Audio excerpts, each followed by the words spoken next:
যে তারা বিএনপি যারা বিট করে যে সাংবাদিক তাদের সাথে একটি ইফতার পার্টির আয়োজন করেছে। এটা বিএনপি করা উচিত ছিল আগে। আমি নিজে তার প্রমাণ যে 16 বছর আমাদের অনেক ছেলে গুম হতে ধরেছে, গুম হয়েছে। যারা গুম হতে ধরেছিল এদের প্রায় 100 জন গুম হওয়া থেকে বেঁচেছে এই বিএনপির সাংবাদিকদের জন্য। এটা আমি নির্দ্বিধায় আমি বলতে পারি।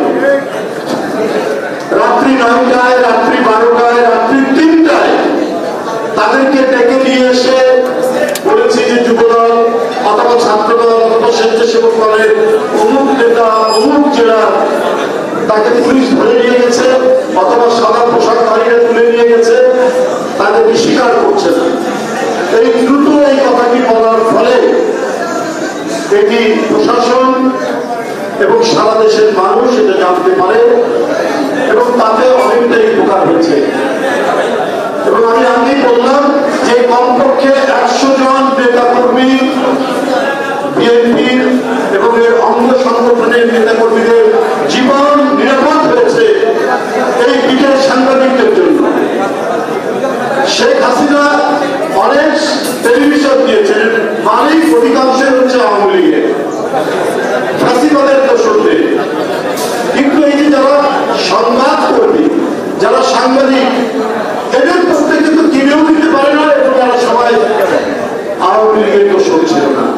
তারা জান প্রাণ দিয়ে ওই সময় কাজ করেছে। এখন আমি পার্টি অফিস থেকে হয়তো মেয়েই রাত্রি 3:50 মই বের উঠে আমাকে গ্রেপ্তার করে নিয়ে যায়। সেদিন যদি সাংবাদিকরা নিচে উপস্থিত না থাকতো তাহলে হয়তো আমাদের চিরদিনের জন্য গুম করে দিত। এই ছিল পরিস্থিতি। এই কারণে আমি আজকে যুবদল, ছাত্রদল, স্বেচ্ছাসেবক দল এদেরকে কৃতজ্ঞতা জানাই যে বিএনপি পিঠের সাথে সাংবাদিকদের সাথে তারা আজকে ইফতার পার্টির আয়োজন করেছে। এটা বিএনপির দায়িত্ব। উপস্থিত বন্ধুরা, হ্যারি যে কথাটি বলেছে বা বকুল বলেছে যে আমাদের কাজ এখনো শেষ হয়নি, এখনো কেন গরিবসী। কদিন আগে নিশ্চিত করে বললেন যে ডিসেম্বরের মধ্যেই নির্বাচন হবে। আরো অনেকে গুরুত্বপূর্ণ ব্যক্তি বলেছেন সরকারের। আবার আজকে খবরের কাগজে পড়লাম এটা জুনেও হতে পারে। সেখানে বলেছেন যে যদি স্বল্প মেয়াদী সংস্কার চান তাহলে ডিসেম্বরে, আর যদি দীর্ঘমেয়াদী সংস্কার চান তাহলে জুনে। এই কথাগুলো আপনার বলে সরকারের পক্ষ থেকে ধোঁয়াশা তৈরি করা হচ্ছে কেন? এটা আজকে জনগণের জিজ্ঞাসা। সংস্কারের আবার স্বল্প মেয়াদী কি দীর্ঘমেয়াদী কি? সংস্কার তো চলমান প্রক্রিয়া। আজকে আপনি যদি সংস্কার করছেন সেটি 50 বছর পর সেটি আবার সংস্কার হতে পারে, 20 বছর পর আবার সেটি বাতিল হতে পারে, নতুন সংস্কার আসতে পারে। তাহলে এই কথাটি আসছে কেন যে আজকে স্বল্পমেয়াদী সংস্কার হলে ডিসেম্বর আর দীর্ঘমেয়াদী সংস্কার হলে এইটা জুন? এই কথাগুলোর মধ্যে দিয়ে যে একটা ধোঁয়াশা তৈরি হচ্ছে। মানুষ মনে করছে আসন্ন নির্বাচন নিয়ে একটা তামাশা তৈরি হচ্ছে কিনা। এইটা আজকে 16 বছর ধরে যে ভোটাররা সেই ভোটারদেরকে বঞ্চিত করার আবার কোন নীল নকশা হচ্ছে কিনা, এই ধরনের শঙ্কা, এই ধরনের আশঙ্কা মানুষের মধ্যে তৈরি হচ্ছে। আপনার ইউরোপে উইচ হান্টিং করে একটি কথা ছিল, ডাইনি শিকার। এটা আইন করে করা হয়েছে। ডাইনি শিকার, কিছু মেয়েদেরকে ডাইনি বলে পুড়িয়ে হত্যা করা হতো। অত্যন্ত অমানবিক একটি প্রথা। 1735 সালে সেটি রদ করা হতো।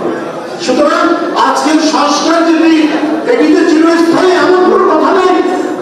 এটি 40 বছর পর এটি ব্যর্থ হয়ে যেতে পারে, আবার নতুন কোনো সংস্কারের প্রয়োজন হতে পারে।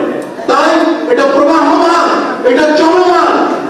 তো সেখানে স্বল্পমেয়াদী দীর্ঘমেয়াদী, আপনি দীর্ঘমেয়াদী সংস্কারের কথা বললেন, কিন্তু এটাই যে আপনার চূড়ান্ত তা তো নয়। তো সুতরাং এইসব কথা বলে জনগণের কোনো ধোঁয়াশা তৈরি যদি সরকার করেন তাহলে সরকারের প্রতি মানুষ একটা বড় ধরনের